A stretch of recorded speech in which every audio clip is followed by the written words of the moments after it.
शिक्षक, हमें लगता है कि शिक्षकों के खिलाफ अगर ऐसे फरमान जारी हो रहे हैं तो शिक्षक भी इसको लेकर के बात करेंगे, शिक्षक संगठन भी बात करेंगे।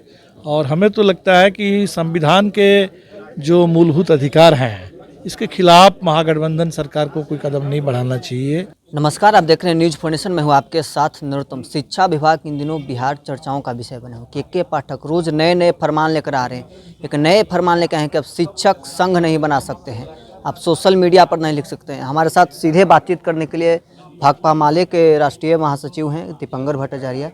संघ नहीं आप बना सकते हैं, आप सोशल मीडिया पर नहीं लिख सकते हैं, क्या हो रहा है आपकी सरकार? हम लोग सरकार से बात करेंगे। शिक्षक, हमें लगता है कि शिक्षकों के खिलाफ अगर ऐसे फरमान जारी हो रहे हैं तो शिक्षक भी इसको लेकर के बात करेंगे, शिक्षक संगठन भी बात करेंगे। और हमें तो लगता है कि संविधान के जो मूलभूत अधिकार हैं इसके खिलाफ महागठबंधन सरकार को कोई कदम नहीं बढ़ाना चाहिए। बाबा साहब अम्बेडकर का नारा है, शिक्षित बनो, संगठित हो, संघर्ष करो। तो संगठित होने का अधिकार संविधान ने दिया है, इसीलिए इस अधिकार पर तो ऐसे कोई कटौती, इसको लेकर के शिक्षकों के खिलाफ कोई कार्रवाई, मेरे ख्याल से ये तो इस भावना के खिलाफ है। हम लोग बात करेंगे, महागठबंधन में नीतीश जी से भी बात करेंगे, मुख्यमंत्री से इस पर बात करेंगे? बिल्कुल बात करेंगे, बिल्कुल बात करेंगे। और हमें लगता है कि पूरे बिहार के शिक्षक समाज में और नागरिक समाज में इस बात को लेकर के अच्छे संकेत नहीं जा रहे हैं और इस पर जरूर हम लोग बात करेंगे। शिक्षा में सुधार हो, गुणवत्ता बढ़े, स्कूलों में उपस्थिति बढ़े, बिल्कुल ये लोग चाहते हैं, लेकिन इसके लिए एक लोकतांत्रिक माहौल होगा, एक बेहतर कोऑपरेशन का माहौल होगा, तभी चीज़ें और बेहतर ढंग से बन पाएगी। के पाठक के कामों को जदयू के जो नेता हैं वो कह रहे हैं कि के पाठक वही करते हैं जो मुख्यमंत्री नीतीश कुमार चाह रहे हैं। हम इस पर टिप्पणी नहीं करेंगे।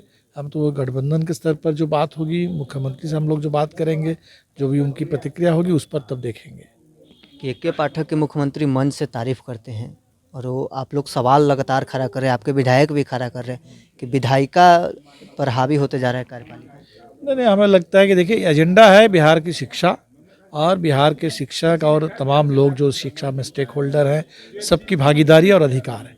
अब इसमें कोई भी नौकरशाह हो, चाहे वो जो भी कदम उठाएं, वो तो आते हैं जाते हैं, और इसीलिए जो नौकरशाहों पर हम कोई टिप्पणी नहीं करेंगे। 5 राज्यों के विधानसभा चुनाव के परिणाम आने वाले हैं, कैसे देखते हैं? हमें तो बिल्कुल लगता है कि जो संकेत है, हालांकि एग्जिट पोल में बहुत कॉन्ट्राडिक्टरी बातें भी आई हैं, लेकिन हमें लगता है कि जो 5 राज्यों के चुनाव हैं उससे एक अच्छा जनादेश निकलेगा।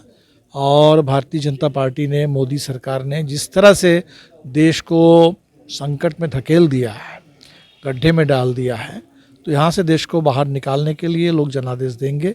और ये चुनाव सिर्फ राज्यों का चुनाव नहीं रहा, कम से कम भारतीय जनता पार्टी ने तो इसको पूरे ब्रांड मोदी का चुनाव बना लिया। मोदी जी के नाम पर चुनाव लड़ा जा रहा था, और इसीलिए हमें लगता है कि जो जनादेश आएगा वो जनादेश सिर्फ राज्य के संदर्भ में नहीं होगा, वो राष्ट्रीय संदर्भ में भी होगा।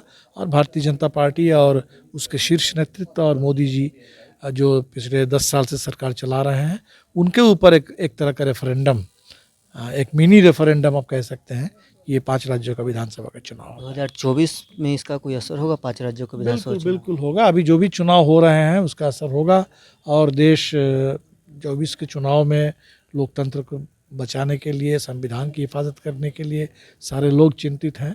और पूरे देश में इस बार का जो चुनाव है, आप देख रहे हैं 26 तारीख से 3 दिन महापड़ाव किसान मजदूरों के पूरे हर प्रदेश में हुए हैं।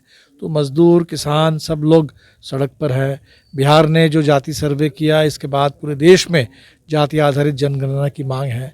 तो सामाजिक न्याय के सवाल पर, आर्थिक न्याय के सवाल पर, किसानों के हक के सवाल पर, रोजगार के सवाल पर देश में लोगों में ज़बरदस्त इस समय एक चिंता है, और देश का एजेंडा ही है।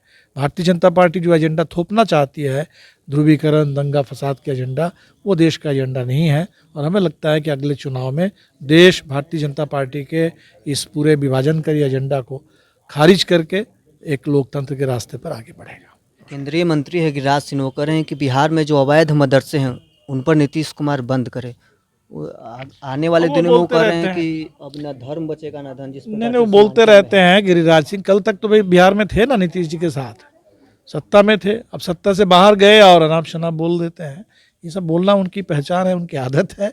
मुझे नहीं लगता है कि इससे कोई फ़र्क पड़ने वाला। अमित शाह फिर बिहार दौरे पर आने वाले हैं, भाजपा के नेताओं के फोकस में बिहार है, कैसे देखते हैं आप लोग महागठबंधन बनाए तो हुए भी हैं? वो चिंतित हैं। वो पिछली बार नीतीश जी उनके साथ में थे और पुलवामा के बाद जो चुनाव हुआ बिहार में ज़बरदस्त उनकी लॉटरी निकल गई थी। 40 में सिर्फ एक सीट कांग्रेस को मिली थी और किन्हीं को कोई सीट नहीं मिली, ना राजद को ना माले को। तो इसलिए उस बार उनकी चिंता वाजिब है और वो अपनी चिंता में कोशिश करेंगे बिहार में।